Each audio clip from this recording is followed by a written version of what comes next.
রহিম। ঈদুল আজহা হচ্ছে কোরবানি। হজরত ইব্রাহিম আলাইহিস সালামের পুত্র হজরত ইসমাইল আলাইহিস সালামকে দিয়ে আল্লাহ পরীক্ষা নিয়েছিল হজরত ইব্রাহিম আলাইহিস সালাম থেকে। ইব্রাহিম ইসলামকে আল্লাহ নির্দেশ দিয়েছিল, তোমার আদরের বস্তুটাকে কোরবানি করো।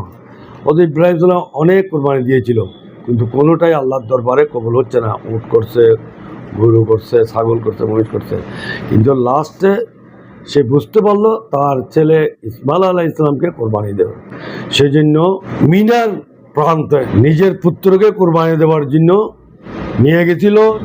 পথের মধ্যে যাওয়ার পথে শয়তান অনেক ধোঁকা দিয়েছিল, কিন্তু ধোঁকা দিয়ে কামিয়াব হয় নাই।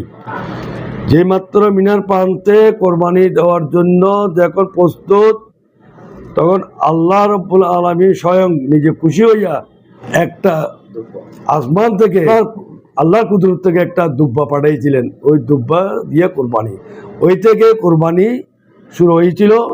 কোরবানি মিন্স নিজের আমিত্বকে আল্লাহর রাস্তা কোরবানি দেওয়া।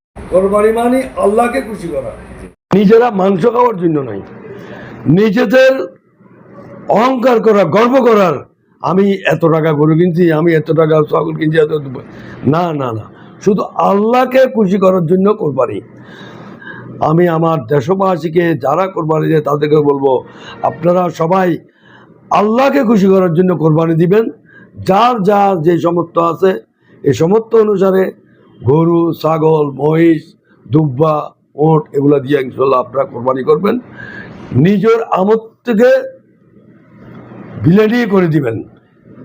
এবং আমি আশা করি আমাদের বর্তমান সিচুয়েশন যেটা বাংলাদেশে চলতেছে, যেইভাবে শিশুদেরকে শিশু দর্শন, শিশু হত্যা, এই কোরবানির মাধ্যমে আল্লাহ যেন আমাদের থেকে এগুলো যেন দেশের মানুষকে যেন পরিত্রাণ দেয়, সাধারণ মানুষকে যেন সুখে শান্তিতে যেন বসবাস করার জন্য আল্লাহ যেন তৌফিক দেয়।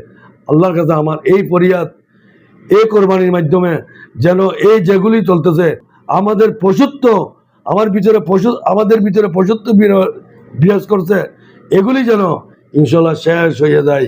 এগুলি যেন আমরা কোরবানি দিতে পারি।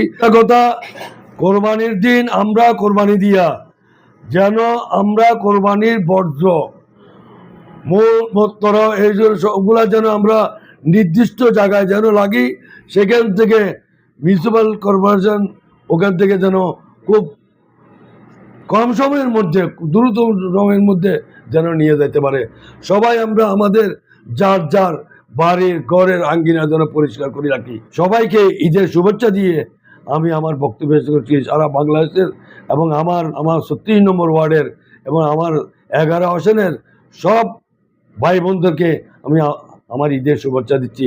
সবাই আমার ঈদের শুভেচ্ছা গ্রহণ করুন। ঈদ মোবারক।